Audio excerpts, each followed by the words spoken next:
आज का introduction part है HTML, CSS एंड जावास्क्रिप्ट।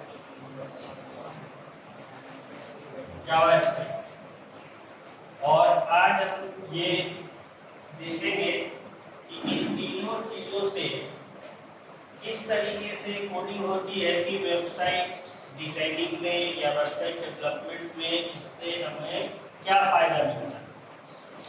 जैसा कि प्रीवियस क्लास में बताया गया है कि HTML जो है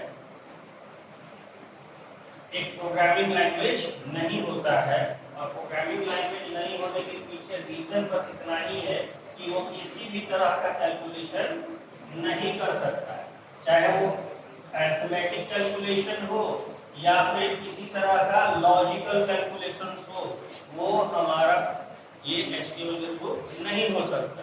इसका मतलब ये है कि HTML जो होता है वो किस तरह के नेचर के वेबसाइट्स को डेवलप कर पाएगा। तो HTML जो है स्टैटिक नेचर, ठीक है, स्टैटिक नेचर के वेबसाइट को डेवलप कर पाता है। मतलब अकॉर्डिंग टू द यूजर हमारा जो भी इंफॉर्मेशन है वो चेंज नहीं होगा।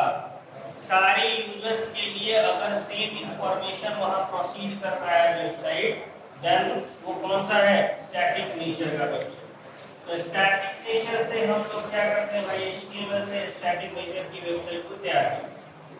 अब स्टैटिक स्ट्रक्चर जब तैयार हो जाता है तो उसमें आप उसको क्या बनाना चाहते हैं, अट्रैक्टिव लुक देना चाहते हैं, अच्छा लुक देना चाहते हैं।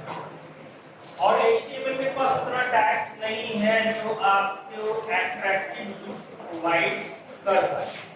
तो अट्रैक्टिव लुक देने के लिए आपके पास कौन सा है, CSS, case scanning style sheet. Case scanning style sheet इसलिए बनाया गया ताकि आप अपने वेबसाइट को एक खूबसूरत रूप दे सके, एक अट्रैक्टिव लुक प्रोवाइड कर सके, जो HTML टैग से बहुत अधिक होता है। अब स्टाइल जहां से लगा हुआ है, यानी कि इसकी पहचान कैसे होगी। मान लें कि हमने CSS का कोड लिखा, तो CSS के कोड की पहचान कैसे होती है। तो CSS की कोड की पहचान होती है जहां भी क्या लगा है, स्टाइल टैग लगा है, और स्टाइल टैग कहीं ना कहीं क्या होगा, बंद होगा। स्टाइल टैग कहीं ना कहीं बंद होगा, क्लोज होगा। तो हम यहाँ पर जो भी इसके बीच में इंस्ट्रक्शंस लिखे रहेंगे, उस इंस्ट्रक्शंस को हम लोग क्या बोलेंगे कि ये स्टाइल शीट के अंदर लिखा हुआ है, इस वजह से स्टाइल टैग के अंदर लिखा हुआ है, इस वजह से ये CSS का कोड है, ना कि इसका कोड है HTML का कोड, ठीक है। तो CSS और HTML दोनों को कंबाइन करते हैं तो एक अट्रैक्टिव लुक होता है। लेकिन प्रॉब्लम तब भी आ रहा था। प्रॉब्लम क्या आ रहा था, ये भी बात हमें समझने की जरूरत है कि जब हम HTML और CSS के कोड को कंबाइन कर रहे थे तो प्रॉब्लम आ रहा था डिवाइस कंपैटिबिलिटी इशू पर। डिवाइस कंपैटिबिलिटी इशू का मतलब क्या होता है, यानी कि अगर आपकी वेबसाइट एक जगह चल रही है, एक डिवाइस पे चल रही है, मोबाइल पे चल रही है तो टैब पे सही नहीं चलेगी, टैब पे चल रही है तो फिर फुल स्क्रीन टीवी पे नहीं सही चलेगी, अगर फुल स्क्रीन टीवी पे सही चल रही है तो लैपटॉप पे दूसरा दिखाई देने लगेगा। तो ये प्रॉब्लम आने लगा पहले।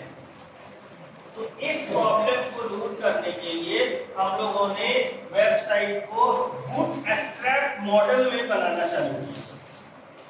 अब बूटस्ट्रैप मॉडल एक तरह का जेसन कोड होता है, एक तरह का जावास्क्रिप्ट कोड होता है, जिसको हम अपने स्केलिंग के हिसाब से एडजस्ट करते हैं स्केल को, तो वो डिवाइस कंपैटिबिलिटी इशू ऑटोमेटिकली हटाता है।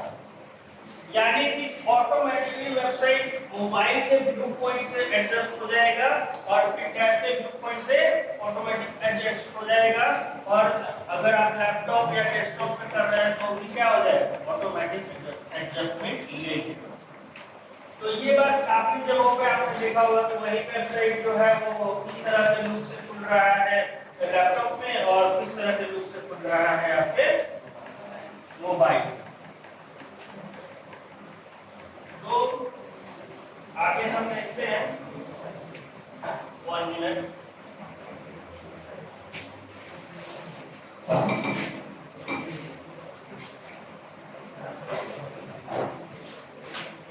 थोड़ा सा लोडिंग के लिए वेबसाइट की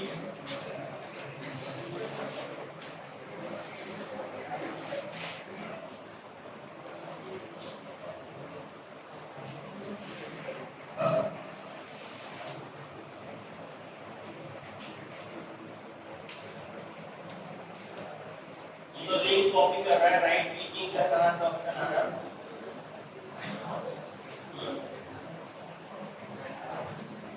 राइट क्लिक का साथ है, बता सकता है शेयर सर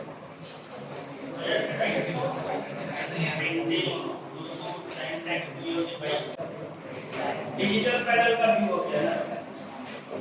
अब इसमें डिवाइस कंपैटिबिलिटी इशू है कि नहीं है, ये सारा चीज कैसे पता चलेगा।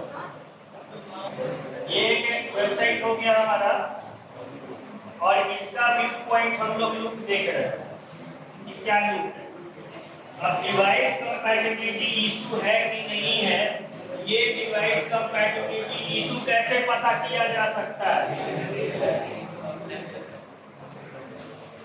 इसको पता करने के लिए हम लोग किसी भी वेबसाइट पे जाते हैं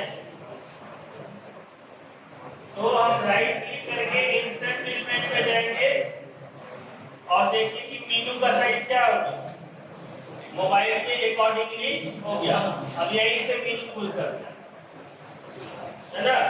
तो ये डिवाइस कंपैटिबिलिटी इशू यहां से खत्म कर दी गई है। डायमेंशन रिस्पांसिव यहां पर लिखा हुआ iPhone SE, ठीक है। अब देखो Samsung Galaxy S8 Plus कैसा लुक होगा। फिर हमारा दूसरा कोई भी जो आप लोग iPad Pro है ना, तो यहाँ से हम सारे डिवाइस कंपैटिबिलिटी इशू को जांच कर सकते हैं। ऐसे नॉर्मली हम लोगों का क्या होता है, रिस्पॉन्सिव। हम लोग ये देखते हैं कि रिस्पॉन्सिव है कि नहीं, तो रिस्पॉन्सिव पे क्लिक करेंगे, हमारा किस तरह का रिस्पॉन्सिव मिलेगा। 30% पे मिल रहा है, यानी कि आप 100% क्लिक करके यहाँ पे देख सकते हैं कि रिस्पॉन्सिव हमारा वेबसाइट है कि नहीं है। तो ये पूरा फुल्ली रिस्पॉन्सिव है, आपको फुल्ली रिस्पॉन्सिव दिखा रहा है। अब ये रिस्पॉन्सिव बनाने के लिए क्या होता है, तो आप देखिए यहाँ देखो ये कोड है, ये कोड है और इस कोड में जो रिस्पॉन्सिव बनाने के लिए यूज किया गया है वो आपका क्या है। तो सबसे पहले कंपैटिबल ये है, यहां पर लीजिएगा क्या कंपैटिबल है, एज माइक्रोसॉफ्ट का एज। पहला तो ये रिस्पॉन्सिव बनाने के लिए कोड होता है, किस मेटा व्यू कोड पर दिखेगा वेट डिवाइस के इनिशियल स्केल कितना 1। यही कोड ऐसा है जो आपके वेबसाइट को क्या बनाता है, डिवाइस कंपैटिबिलिटी इश्यूज को खत्म कर देता है। यही कोड ऐसा है जो आपके रिस्पॉन्सिव, यहाँ पर आप बाकी सारी चीजें जो मेटा में